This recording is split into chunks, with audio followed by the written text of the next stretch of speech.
Everybody having a good night? That's a great comics. Oh wow, that's so much enthusiasm. I love to see that. Hi guys, my name is Ren. Hi, yeah, thank you.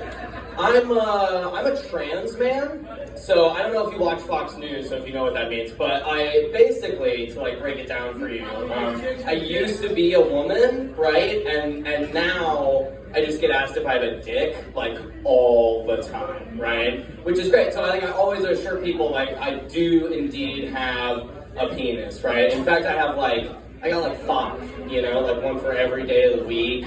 You know, I love to like hit up the grinder and be like, do you prefer 6 inches or like? Being trans is great. I really enjoy it. I'm having a great time. So I had a coworker that I came out to recently, and they were like, oh my god, I would never know that you're like not a real boy. Which is like a great compliment if you're Pinocchio, you know, and that's like a mythical puppet. So at least we have that in common, you know. Really hitting the mark strong there. No, I'm actually traveling right now. I live in a van because I'm also a poor millennial and I can't afford a home. So I live in a van and I travel full time, and I was going through Oklahoma a little while ago, and which is beautiful. There's nothing there. And we were at a rest stop, and I really had to pee, you know, because I do have a bladder. That is one organ that I have. Now you know. So I go into the restroom at this like trucker stop, and all the stalls are full, which is really incredible because like I thought that men could pee standing up, but apparently y'all just like want to camp out there, don't you?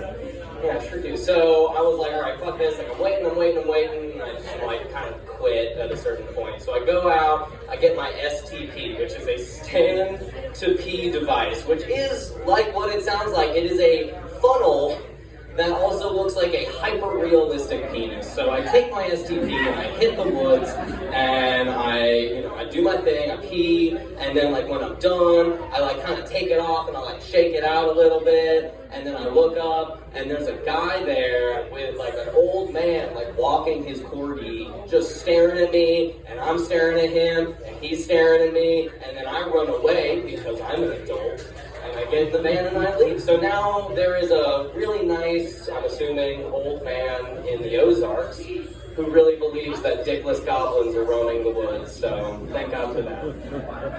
But this is my first time that I've ever been in the desert. I've never been to Arizona. I'm from West Virginia. And, hey, yeah, what's up, man? We love to see it. We ain't remembering tomorrow either. All right.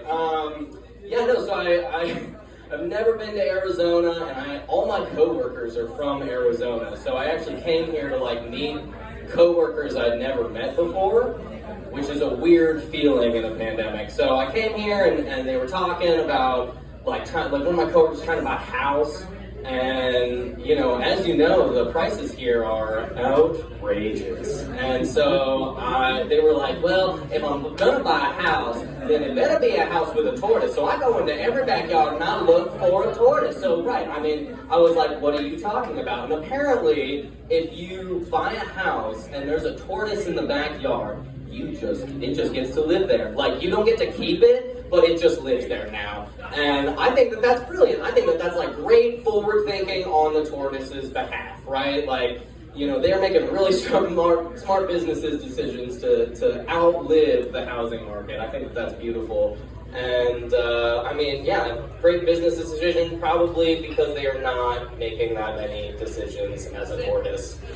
But, you know, I guess that's kind of how you like beat the odds, right? But the more you know, tortoises have more rights than trans people in the state of Arizona. We love to see it. So I guess I'll leave you with this really fun time that I got a massage, right? We were talking about massages. So I went to go get a massage for my birthday. And, you know, I was like, treat yourself, right? And naturally, the person giving me a massage happens to be an Orthodox Jew. And I know that this sounds pretty out there, but hilariously, my family is like entirely Jewish. I know that seems very unlikely because I look like Hitler's wet dream, but it is true. So I'm getting this massage, and this dude cannot stop telling me that I am probably, I mean, it's not hell, but like close enough, right? Going to hell because I'm covered in tattoos. And I was like, man, just like wait till this girl finds out that like I cut all my tits off, right? You did that, cut that shit right off. Anyway, thank you, Tempe. Love y'all. Yeah!